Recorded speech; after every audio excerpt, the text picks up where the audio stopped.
essa simplicidade que a realeza de Cristo nos oferece. E o terceiro, que é a dimensão profética. Nós já falamos aqui outras vezes sobre isso. Eu sou convidado a ser profeta nos dias de hoje. Recebo lá no meu batismo esse munus profético.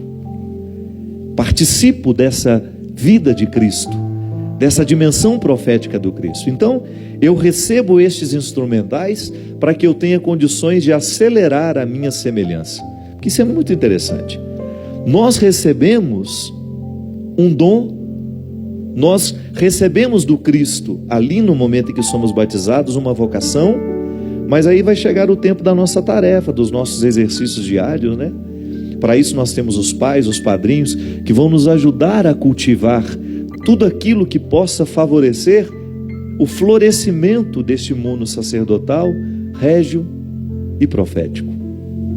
E um desses contatos, um desses instrumentos que nos ajuda é a Sagrada Escritura. E nós temos uma passagem em Mateus que fala de maneira muito bonita, inclusive pegando alguns símbolos do batismo que a igreja, utiliza-se, que é o sal e a luz. O evangelista Mateus nos diz que o Senhor, ao fazer um discurso, e estamos no contexto do discurso das bem-aventuranças, na continuidade daquelas bem-aventuranças, o Senhor nos diz: vós sois o sal da terra. Se o sal perde seu sabor, como tornará a ser sal? Não serve para mais nada. É jogado fora e é calcado aos pés pelos homens. Vós sois a luz do mundo. Não se pode esconder uma cidade situada no monte. Quando se acende uma lâmpada, não é para pô-la debaixo do alqueire, isso é, debaixo da mesa, não é para escondê-la, mas é para colocá-la sobre uma luminária, e então ela brilhará para todos aqueles que estão na casa. Assim também, Jesus fala para aqueles que estavam ouvindo naquele dia e para nós que estamos ouvindo este evangelho hoje. Assim também, brilhe a vossa luz, a minha e a sua, que nós recebemos dele, aos olhos do mundo, aos olhos dos homens, a fim de que eles, vendo as suas boas obras, eles glorifiquem o Pai que está nos céus. É tão bonito a gente pensar que a nossa vocação nos coloca na perspectiva e na possibilidade de sermos, no lugar onde nós estamos situados, sal e luz, dar o sabor e iluminar. E para nos ajudar a pensar toda essa dimensão bonita nos dias de hoje, o que significa ser cristão nos dias de hoje, de maneira especial neste tempo, onde tantas coisas são contrárias, onde tantos contextos são contrários aos princípios cristãos. Eu trago mais uma vez ele, que é o meu grande professor, meu grande mestre, Padre Joãozinho, para nos ajudar a pensar. Muito obrigado, Padre, pela sua presença. Tudo bom, Fábio? Estou ótimo, e você? Você está com uma aparência boa. Muito obrigado. Acho que você está com saúde. Estou com saúde. Estou feliz, Padre. Eu tenho vivido um tempo de muita alegria. Então você está santo, porque felicidade é santidade. Pois é, então estou caminhando. Essa frase não é minha. Essa expressão é de Bento XVI. É o gênio da síntese, não é? Aquilo que a gente precisa de um discurso, ele não gasta mais do que 2 palavras ou 3, né? Felicidade é santidade. A vida do cristão, você estava falando, ser sal e ser luz, tem um objetivo que é ser santo. Sede santos como vosso Pai do céu é santo. Mas a gente tem um estereótipo de santidade muito feio, né? Que é a tristeza, aquele santo dolorismo, triste, né? Um dolorismo, sempre um rosto meio inclinado assim, como diz o Padre Zezinho, quanto mais torta a cabeça do santo, mais tortas as ideias do santo. Não é santo coisa nenhuma, é santo do pau oco, não é? Isso é um estereótipo. Na verdade, o santo é uma pessoa feliz. É impossível ser santo e ser infeliz. Isso aqui é terrível, né? Madre Teresa de Calcutá era feliz apesar da desolação em que ela vivia. Uma desolação interior, um desafio interior, mas que não tira dela a felicidade. É interessante que a palavra beato em latim significa feliz. Então, quando alguém é beatificado, e bem-aventurado também é feliz. Então, quando você estava falando do Sermão da Montanha, Jesus diz assim: bem-aventurados os pobres. Outra tradução diz: felizes os pobres. Poderia-se dizer: santos e santificados são os pobres, porque deles é o reino dos céus. Então, quer dizer, santidade é beatitude, santidade é bem-aventurança, santidade é felicidade. Minha alma engrandece o Senhor, meu espírito se alegra em Deus. Maria, todas as gerações me chamarão de bendita, ou bem-aventurada, ou de feliz. E Isabel diz para ela assim: é aquela que acreditou, porque vai se cumprir o que a ela se prometeu. Quer dizer, o cristianismo é um caminho de felicidade. Martírio, você falou da coroa de espinhos, mas felicidade. Eu achei bonito, sabe, a palavra de Deus sempre traz umas coisas que a gente parece que sempre leu e nunca percebeu. E nesse texto, agora quando você estava lendo, eu percebi um negócio que chamou atenção. Vendo as vossas boas obras, glorifiquem o Pai. Porque o normal seria dizer assim: vendo as vossas boas obras, vos deem um elogio.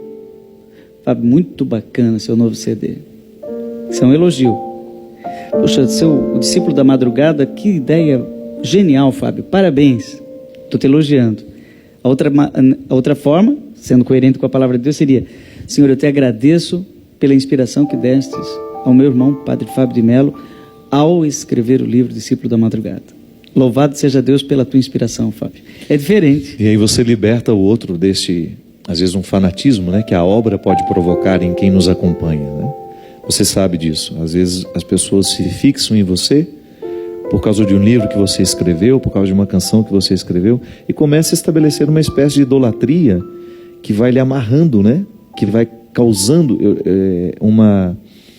um desserviço mesmo. Então, de repente, quando nós nos fixamos neste elogio, nós podemos provocar no outro uma certa prisão. Agora, quando nós glorificamos e fazemos assim de maneira mais natural, reconhecer a obra de Deus na minha vida através de você, aí eu não coloco prisão para o outro. Ele continua sendo livre para fazer o que faz.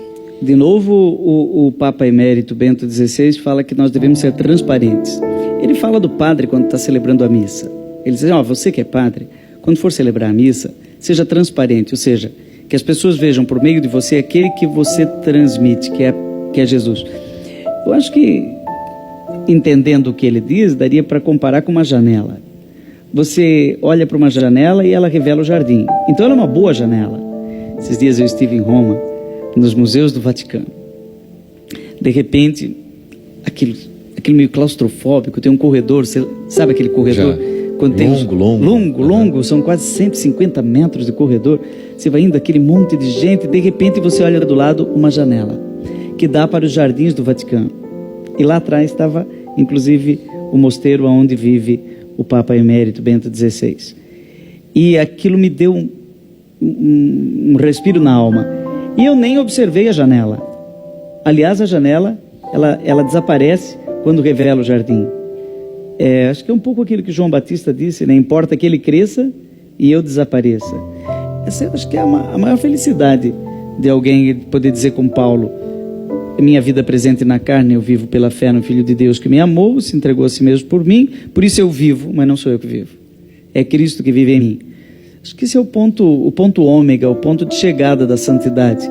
Quando as pessoas olham para a gente e já não veem, eu não vejo Karol Wojtyla em João Paulo II, já vejo o santo. Se ele é santo, ele é feliz, ele revela o próprio Cristo. Madre Teresa de Calcutá.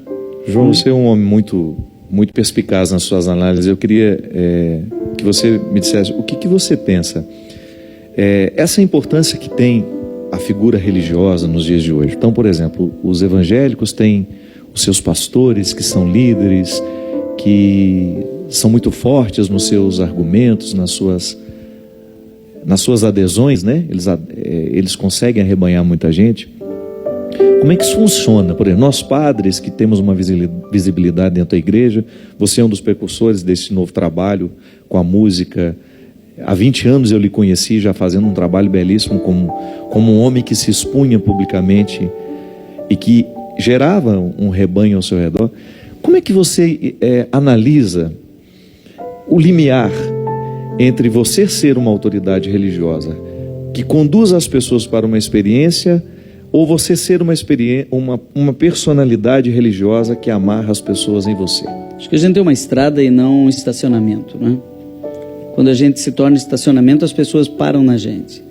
E não só católico, evangélico, artistas têm às vezes a triste experiência de perceber que estacionaram nele. E aí não chegam na pessoa, chegam no personagem, porque na verdade as pessoas estacionam num personagem, não na pessoa. Elas imaginam, né? Porque elas imaginam, elas fabricam um ídolo. E ela se diz, eu sou seu fã. Sempre me incomoda um pouco isso, quando a pessoa diz, Padre Joãozinho, eu sou seu fã. Fã está perto de fanático, não é? E o fanático sempre é um idólatra, e o idólatra é aquele que tem um ídolo. Não é o ídolo que manda nele, é ele que manda no ídolo. O ídolo não é Deus, né? Mas sabe, Fábio, uma fatura cara, né, que o fã cobra, né?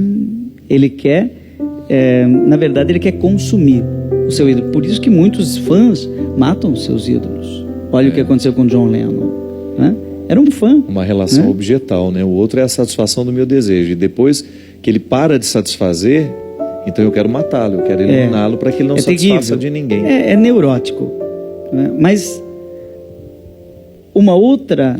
Porque ser sal e ser luz na vida do outro, padre, será sempre difícil. Eu sempre digo que é um limiar muito estreito entre você ajudar uma pessoa, entre você estabelecer uma dependência dela com você. Iluminar a vida de uma pessoa, levar o sal da palavra que motiva, que faz com que ela, de repente, num determinado momento da vida, que está difícil, a sua palavra é motivadora. É sempre um risco que ela se prenda em você. Alguém poderia dizer, não, mas então eu vou me esconder. Tudo bem, sal é escondido. Você come a comida com a medida de sal da boa cozinheira e você diz, não está insonso e não está muito salgado, está no ponto. Mas você olha e não vê o sal se escondeu. Então o sal tem uma coisa de mistério, né? Ele é escondido. A luz não, a luz aparece. Inclusive diz ali, ninguém acende uma luz para colocar embaixo da cama, a luz tem como próprio dela aparecer.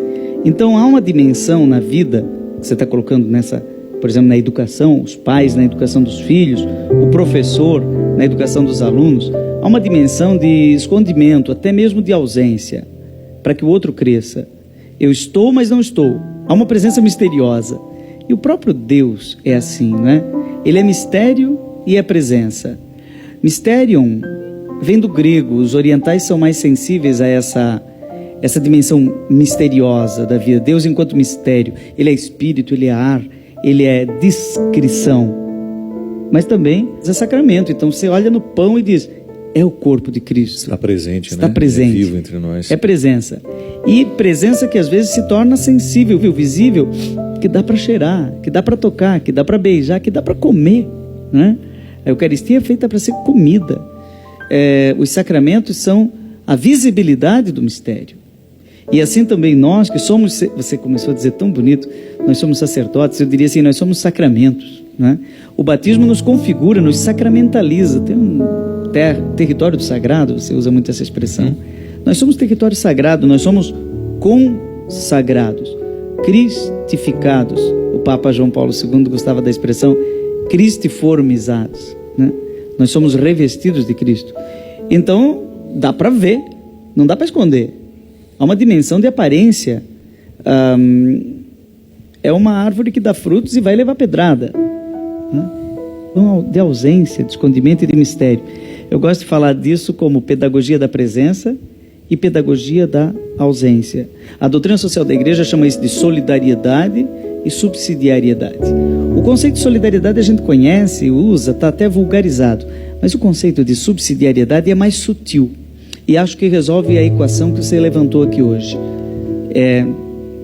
Subsídio, ele é bom quando promove a autonomia do outro. Eu dou uma ajuda quando ele é incapaz de se levantar. Por exemplo, parece papo cabeça, mas é papo família. Veja bem, lá em casa o pai e a mãe querem que a criança ande. Então, eles não jogam a criança no quintal para que ela ande quando quiser. Não, eles brincam com ela. O pai vem do lado de cá, a mãe vai do lado de lá e diz, vem com o papai, né? Outro vem com a mamãe. E o divertimento nas noites da família saudável, da família salutar, é feita dessa brincadeira em que os dois vão se afastando. Então, eles não deixam a criança cair e se ralar, mas eles também não levam ela sempre no colo, mas eles vão dando um subsídio até a hora que ela anda. E aquele passo é fantástico, é inesquecível. Ele andou sozinho. Eu lembro quando eu andei de bicicleta pela primeira vez, meu pai disse que estava me segurando atrás e não estava. Eu levei um tombo, né? Mas aprendi a andar, aprendi a pedalar. Então, a ausência e a presença. Alguém não gostou quando eu disse no Twitter, agora nesse 12 de outubro, na festa de Nossa Senhora Aparecida, que Maria sabe a hora de aparecer e sabe a hora de desaparecer. Ela é aparecida, mas ela é também desaparecida. Há um momento em que Maria some e ela deixa aqueles homens buscarem água lá, por exemplo, em Caná. Façam tudo o que meu filho Jesus disser e some. Não estava na ressurreição? Quanta gente estava? Maria Madalena, João, Pedro, né? Os discípulos de Emaús, e Maria não aparece. Ela tem a pedagogia da ausência. Quem é mãe sabe o que é isso. Sabe colocar sal na medida certa, inclusive nas relações. Interessante, porque quando nós pensamos no nosso cristianismo, essas dimensões que o Padre Joãozinho, de maneira tão didática, né, de maneira tão pedagógica, nos fala, é verdade. Você tem a dimensão pública do seu cristianismo, é a dimensão da luz. É quando você é capaz de demonstrar com a sua vida. Eu não sei nem quem foi que disse isso, que a gente precisa viver bem, porque às vezes a nossa vida é o único evangelho que o outro lê. Foi quem que disse isso? Você lembra? Não? Sei não. É algum santo da igreja que diz isso. A gente precisa prestar atenção na maneira como nós vivemos, porque o outro pode ser que o único evangelho que ele consiga ler seja o nosso jeito de viver. Então é a dimensão da luz. Nós vamos ser públicos. Agora há um cultivo íntimo no nosso dia a dia, que é o que vai dando o tempero para a nossa vida. É a dimensão do sal. Então sempre que nós pensarmos no nosso cristianismo, nós temos que analisar o quanto nós alimentamos do que é público em nós, equalizando com aquilo que é íntimo em nós. Tem que também, tomar né, cuidado, porque se você esquece uma das duas dimensões, a do escondimento e a da publicidade, Jesus fazia isso bem, muito bem. De vez em quando ele sumia, pegava o barquinho dele, ia lá para o outro lado, subia no alto da montanha, o pessoal corria atrás. Eu acho bonitinho, porque existe a expressão, ele fugia das multidões. Fugia. Então ele se escondia. Se escondia. Jesus pegou o barco para fugir da multidão que andava atrás dele. Isso é fantástico. Ele precisava de privacidade, precisava de intimidade. Porque se viver só de publicidade, se viver só de luz, vai se deslumbrar. Aí ele fica superficial. Agora, se viver só de privacidade, só de intimidade, só de sal, ele vai ficar salgado. E perde a oportunidade de fazer o desdobramento dessa vida íntima, que é o anúncio, né? Tem gente que acha que os eremitas dos primórdios do cristianismo, que existem ainda hoje, São Jerônimo, Santo Antão e outros, que eles eram pessoas antissociais. Mentira! Imagina. Eles eram psicólogos. Eles estavam lá num isolamento, se preparando para atender as pessoas, fazia fila para eles atenderem. Eram os psicólogos da antiguidade. Gente, a experiência que Antão faz de experimentar o deserto como lugar para disciplinar o corpo que ajuda na disciplina da alma, que ele é fantástico. Olha como esse homem, 400 e pouco, né, que ele viveu, né? Nos primórdios. Né? Você pensar que um homem naquela época já tinha essa compreensão tão aprimorada de um cristianismo que se exercita no dia a dia e que é experimentado a partir de tudo aquilo que é drama humano, não é uma religião etérea que me retira da realidade, que me faz levitar, não. A experiência cristã é sempre a partir de equilíbrios. Isso é fantástico. Da mesma maneira como você está dizendo aí, o equilíbrio do aparecer e o desaparecer, o equilíbrio do corpo e do espírito. E assim nós vamos caminhando nesse avanço de fazer frutificar todos os instrumentos que nós recebemos quando somos batizados, para que a gente seja um testemunho vivo na vida do mundo, que tem necessitado tanto de cristãos que sejam sal, que sejam luz. Hoje, com essa brilhante participação do nosso querido amigo Padre Joãozinho. Vamos para um rápido intervalo e o programa Direção Espiritual volta logo logo.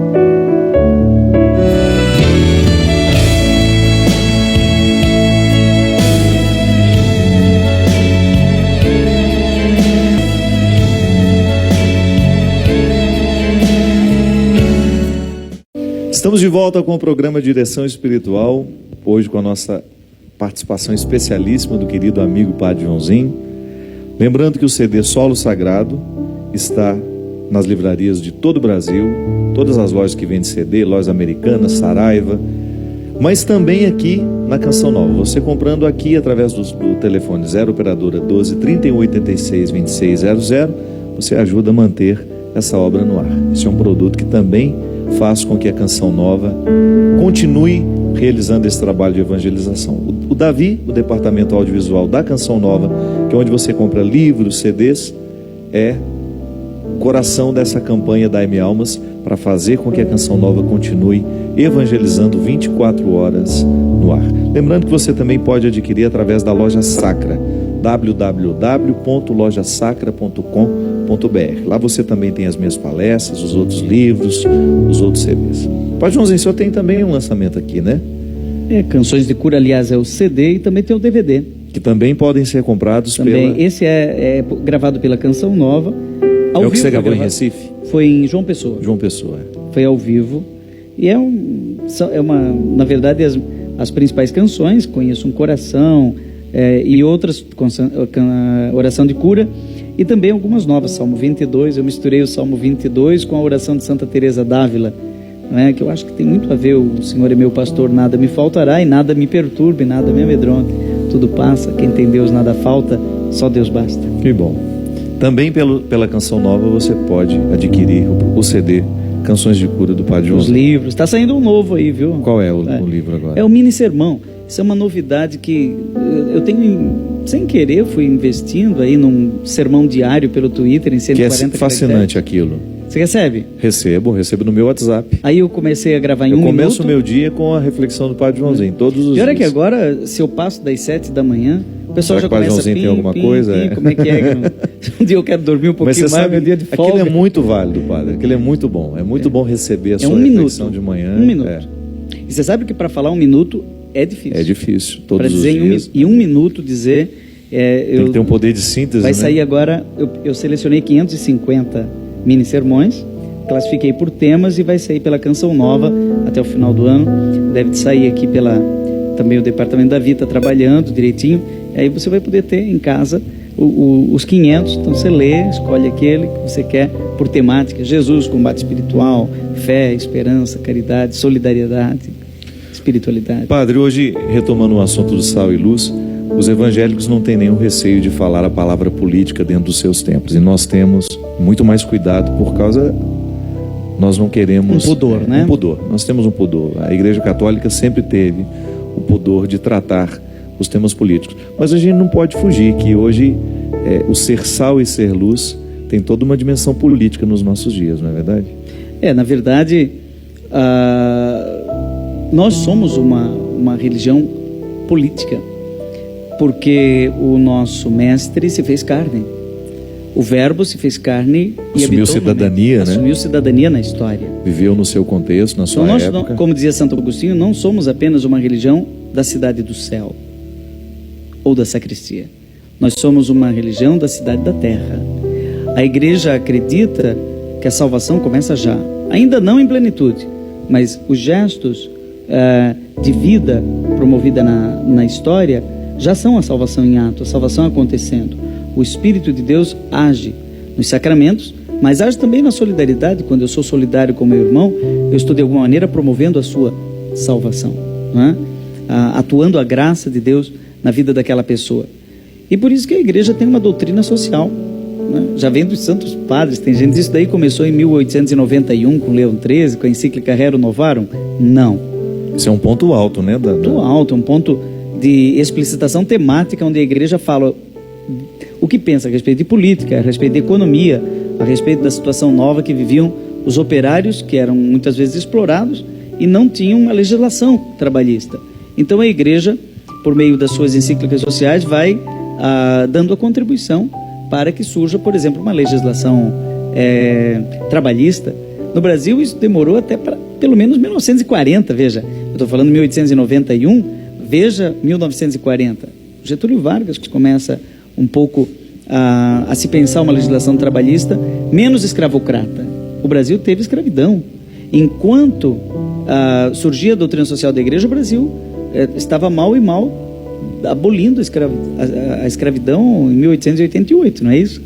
Então, nós assistimos a uma doutrina social da igreja e a CNBB continua tendo uma postura clara a respeito de política. Por exemplo, esse ano, a CNBB colocou claramente qual seria a sua visão a respeito do Brasil. Tem uma carta bonita que ela lançou em maio, durante a Assembleia dos Bispos, chamada Pensando o Brasil. Uma forma de pensar as eleições de 2014. Né? Que são importantes demais, né? Essa definição de quem nos governa tem que passar por critérios importantes para o cristão. Posso ler um trechinho aqui? Pode, claro. São 7 páginas, mas eu não se preocupe, não vou ler as 7 páginas, não. Eu gostaria de ler o último número, que é o número 29. Porque eu achei que eles foram tão felizes. Os bispos normalmente são muito felizes nos seus documentos, mas aqui eles acertaram assim, em gênero, número e caso, e em brevidade. Até parece texto para Twitter, não é?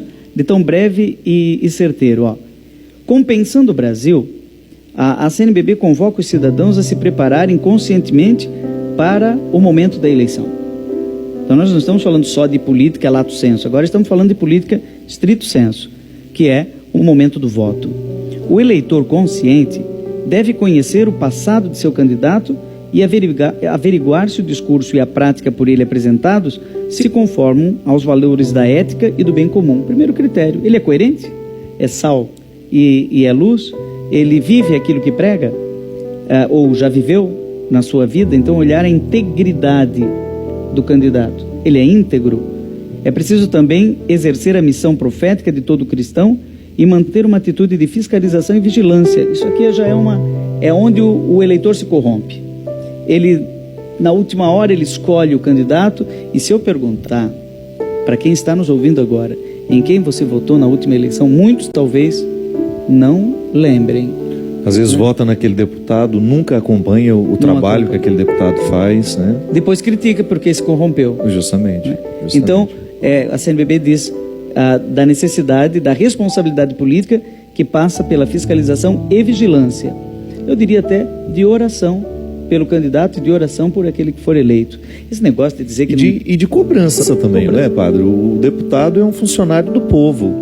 O presidente do Brasil é um funcionário do povo. Exatamente. O senador é um funcionário, o prefeito é um funcionário do povo. Imagina um funcionário que nunca vai no trabalho. Pois é, é demitido. E a maneira como lida com esse patrão, né? Nós somos os patrões deles. Eles foram eleitos para cuidar do nosso bem comum.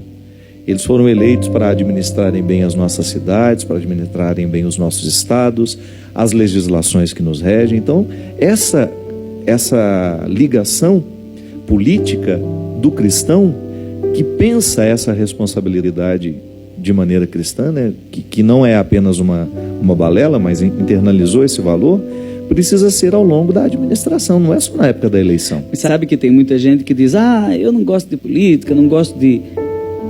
É uma maneira cômoda de justificar uma certa preguiça de cidadão. Não é? Não, porque todos são corruptos.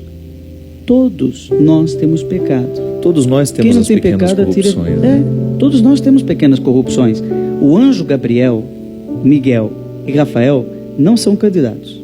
Não dá para votar neles. Né? Maria Santíssima não é candidata à presidência. Não são perfeitos, né? A gente tem que descobrir onde que existe menos... Ninguém vai votar aqui em Jesus onde Cristo. Existe um pouco mais de coerência, né? Claro.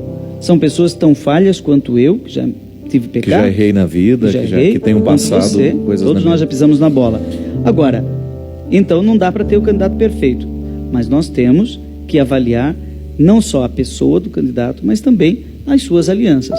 Dize-me com quem andas e eu te direi quem tu és. Sabe uma coisa, Fábio? Muitas vezes no Brasil nós votamos só no candidato, mas temos dificuldade de pensar quem está ao lado. Até no caso, o vice. O vice, que não, devia ter um debate de vices. É verdade. Porque o Brasil já teve tanto vice que acabou Olha ocupando. O Sarney foi um homem que entrou, na época, ele era como vice. Ele era como vice. Ele não chegou... Ele não foi eleito como presidente, ele foi eleito como vice, ele se tornou depois. Itamar Franco também era um vice. Verdade, dois. Então é muito recente. Como é que eu vou votar vices em alguém se eu não sei quem é o vice? Eu estou É. falando só de cargos do executivo, não é? Mas eles dizem aqui, só um trechinho ainda. Diante de irregularidades é necessário denunciar. E aqui tem muita gente que não sabe quais são os canais de denúncia, mas existem. E quanta coisa no Brasil que já melhorou por causa de uma denúncia muito bem feita. Não só no campo da política, mas também no campo da criminalidade. Quanta pacificação de comunidades que eram violentas, que acabaram se tornando mais pacíficas porque alguém denunciou. Quantos criminosos, até matadores de série, serial killer, né? Que acabam sendo descobertos porque alguém teve a coragem, porque dá medo você denunciar. Uma denúncia é uma atitude do cristão, não só anunciar. O silêncio e a omissão também são responsáveis pela deteriorização da democracia. Claro. Né? Então eu tenho dificuldade de compreender o voto em branco, o voto nulo. Eu não quero saber. Não vou me envolver não com me isso, envolvo, né? Depois eu vou. Aí depois critica, diz não, mas eu votei nulo. Eu votei branco. Eu não queria saber daquilo ali. Bom, então vai morar em Marte, né? Deixa a terra pra gente que é imperfeito. Você tem até uma canção do Padre Zezinho que você gravou aí. Canção dos Imperfeitos. Por fim, é indispensável o acompanhamento dos candidatos eleitos e o engajamento em prol de uma efetiva reforma política. A CNBB está muito empenhada na reforma política.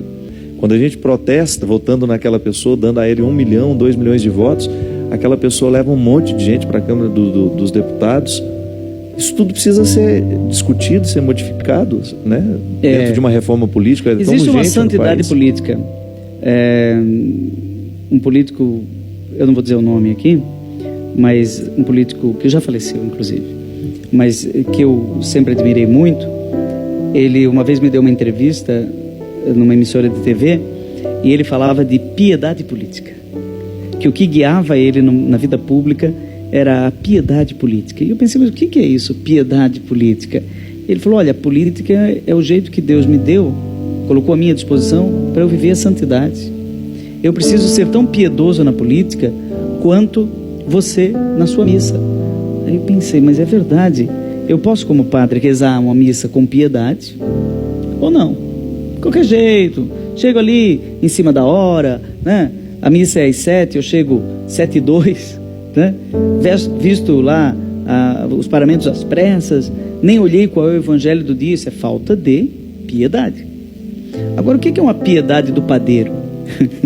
Um padeiro piedoso acorda às 4:30 da manhã, na hora que você vai comer o pão, aquele pão está crocante, não está cheio de bromato, é um pão piedoso, né? Você diz, foi feito com cuidado. Então tem aí um cuidado político. Nós precisamos cultivar gerações onde haja piedade política, onde haja vocação, porque não é todo mundo que tem vocação para a vida pública. Não é mesmo? É uma arte. Às vezes as pessoas ficam fazendo a política ser uma opção de vida, né? Em determinado momento acabou a vida artística, acabou a vida e vai se refugia dentro do contexto político e depois descobre que fez um erro, né? Que não deveria ter entrado nessa. A política é uma vocação. Cuidar dos outros, né? Requer uma capacidade de doação tanto quanto o padre. O padre precisa ter um sacerdócio. É um sacerdócio, porque você vai viver para administrar o dinheiro do outro. Então todos os recursos que você precisa, que você vai administrar, que você vai distribuir, tem que passar por um crivo de honestidade, de discernimento. Política é a arte de cuidar do bem comum. Brincadeira não, gente. Por isso que a corrupção é a perversão da política na sua essência. Utilizar-se do dinheiro público para os benefícios próprios. Padre, eu sempre digo Brasil, que às vezes a gente faz uma reflexão que nós queremos um mundo melhor, nós queremos um país melhor, mas a gente abre mão de ser honesto nas nossas questões, né? É tão ruim quando você identifica que existe uma incoerência em você. Então tá bom, eu luto pelos direitos trabalhistas, mas trato mal quem trabalha comigo. Eu luto para que o país seja mais honesto, mas eu sou desonesto com as pessoas que me cercam.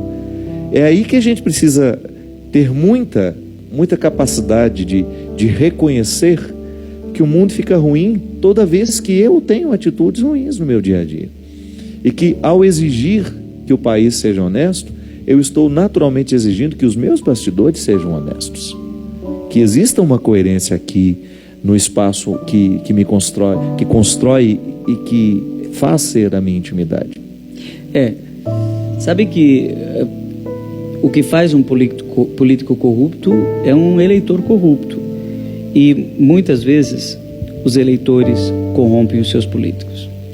Eu, uma ocasião, Fábio, acompanhei a campanha política de uma pessoa que eu amo muito, que é a minha mãe. Ela foi candidata? Encasquetou a ser candidata a vereadora. É verdade, é verdade. Hoje eu posso falar isso porque ela não quer mais nem saber. Lá em Brusque. Lá em Brusque, em Brusque. E encasquetou. Eu fiz até o jingle, agora eu já posso falar. Fiz até o jingle, não falei pra ninguém, né? Na época. Fiz o jingle dela e tal. Saía no carro de som pela cidade. E aí ela estava toda empolgada, porque ela leu a doutrina social da igreja, os documentos. Ela disse, eu vou fazer política do jeito certo. E aí ela começou a visitar as pessoas de casa em casa. Aí ela veio, mas entristecida, Fábio. Ela disse, João, é impossível. As pessoas querem me corromper. Elas perguntam, eu voto em você, mas quanto que você vai me dar? Lamentável, né? Então, muita gente pensa, não politicamente ou em termos de bem comum, pensa em si, corporativamente. O que é que ele vai fazer para mim? Né? E nós temos que passar do mim para o nós. Né? E aí daria para terminar com a oração da política, que é o Pai Nosso. O Pai é nosso, está no céu, mas o pão também é nosso e está aqui na terra. Então, há uma dimensão do Pai Nosso que é mística, celestial, e a outra é militante, é terrena, é social, é transformadora. Aqui tem pai, aqui tem pão, a gente tem que correr atrás, tem que partilhar. Aqui ainda tem pecado, ainda a gente tem que perdoar, né? Assim como nós perdoamos as nossas ofensas. Ainda tem tentação, e a gente tem que cuidar para não cair, e tem que pedir força para não cair. E ainda tem maldade, e tem muita maldade por aí. E a gente tem que pedir que Deus nos livre dessa maldade, inclusive no mundo da política. Então daria para rezar o Pai Nosso pela situação que o Brasil vive nesse momento, para que nós tenhamos aí um progresso civilizacional na vida pública. O Brasil tem que superar essa coisa do jeitinho brasileiro. Esse jeitinho brasileiro mata a gente. Isso nos empobrece demais como povo. É um valor enquanto nós temos flexibilidade, nós somos um povo flexível e, portanto, resiliente. Mas, por outro lado, é um câncer, porque a gente ajeita todas as coisas e, no fim, ajeita o que não dá para ser ajeitado. E na política, quando a gente cria muito jeitinho, aí começa a construir as injustiças, né? Nós somos injustos com o nosso jeitinho. O nosso jeitinho nos favorece, mas de repente está prejudicando uma pessoa. Se ajeitar para mim, tá bom. Né? Sérgio Buarque de Holanda, nas Raízes do Brasil, aquele livro famoso, trata bem isso. Ele chama de homem cordial, mas que depois, enquanto é meu amigo, tudo bem. Quando deixa de ser meu amigo, aí a inimizade é total. Ô padrinho, uma coisa que eu acho que é necessário demais, e que isso inclusive ganhe os discursos religiosos, né? A gente precisa falar disso, é a necessidade de nós chamarmos a responsabilidade das pessoas para a construção desse bem comum. Que às vezes nós olhamos para as necessidades do mundo e a gente não se inclui na construção dessas soluções. Nós estamos com o problema da água, por exemplo. É um problema ambiental seríssimo, grave. São recursos naturais que estão ficando cada vez mais escassos e nós, como se nada estivesse acontecendo. Lavando a calçada, usando de maneira inconsequente esse recurso. Você imaginou que existe um anúncio que, se não voltar a chover, São Paulo não terá mais água em novembro? Não é em 2020. Você consegue imaginar isso? Não é em 2020. Isso não é uma profecia para o futuro. E não é, nós estamos vivendo uma seca muito grave, muito séria. Aí você olha no comportamento das pessoas, por exemplo, na minha vizinhança, eu moro na zona rural, as pessoas colocando fogo nos terrenos, porque não paga uma pessoa para fazer uma limpeza, então é mais fácil colocar o fogo no mato e aquele fogo não vai tendo controle. Gente, eu fico tão indignado, porque a irresponsabilidade é tão grande nos dias de hoje. Quando você está sobrevoando o país, outro dia eu fui para Brasília, e quando eu comecei a pousar em Brasília, eu fiquei impressionado com o número de focos de incêndio. É em beira de estrada. Aquilo é provocado. Alguém passa, joga uma bituca de cigarro, com esse clima muito seco, é claro que aquele fogo vai se alastrar. E eu fico impressionado como nós não nos responsabilizamos com essas negligências do dia a dia, que estão tornando a vida cada vez mais difícil. É falta de consciência política. Isso é falta de consciência política. Falta de consciência política. Porque se eu não sei respeitar uma regra, gente, o tempo está seco, não se põe fogo em nada. Pelo amor de Deus, não é a hora de pôr fogo em nada, não é a hora de limpar terreno, não é a hora de fazer nada disso. As pessoas estão indo lá. Eu, no meu caminho para casa, todo dia eu encontro um foco de queimada. Alguém colocou aquele fogo ali. Alguém, de maneira irresponsável, não pensou no bem comum. Que o clima está seco. Essa semana nós tivemos 15% de umidade do ar. Isso é taxa de deserto. Isso é consciência política, porque se nós não tivermos, chamarmos essa responsabilidade para nós, eu quero ser mais politizado, eu vou no uso consciente da água, ou eu não vou pôr fogo em absolutamente nada, eu não vou provocar mais e mais de malefícios, né? Provocando malefícios para o mundo, dificultando cada vez mais a vida. E a doutrina da igreja passa por aí: bem comum, dignidade humana, solidariedade. A igreja tem o que dizer a respeito da praça, e não apenas a respeito da prece. Com certeza. Padre, e o senhor tem uma música muito bonita que fala justamente da necessidade de nós fazermos o nosso coração, porque isso tudo é mesquinho, né? A partir do momento que eu não sou capaz de pensar no bem dos meus vizinhos, eu estou sendo mesquinho. Quando eu não sou capaz de pensar no bem da comunidade, eu estou sendo mesquinho. E você tem uma música que reza justamente isso: o desejo de pedir a Deus, o desejo de ter um coração que possa ser substituído pelo coração de Deus. Fábio, vamos cantar a terceira estrofe, que pede o Espírito Santo como aquele que derrama sobre nós a água do amor. Vamos, claro. Pedindo chuva. Vamos pedindo chuva. Vamos pedir chuva. Pedir chuva sobre todos antes nós, de novembro, sobre a nossa sociedade. Antes de novembro. Chuva nas nossas consciências também. Nós vamos ter as eleições agora, que a gente possa voltar consciente, que a gente possa ter você que ainda vai eleger o seu governador, olha bem para o candidato que você vai confiar a ele a responsabilidade de trabalhar para você, viu? Não inverta as ordens, não. Ele é seu funcionário. Reze antes de votar. Isso.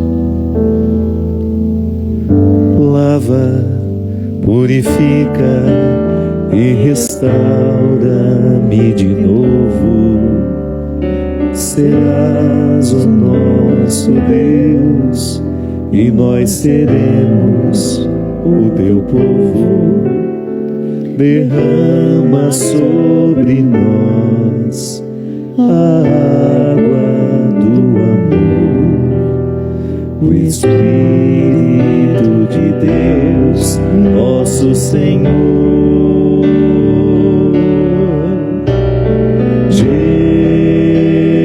Jesus, manda teu Espírito para transformar meu coração.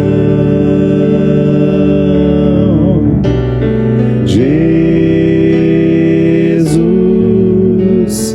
manda teu Espírito para transformar meu coração.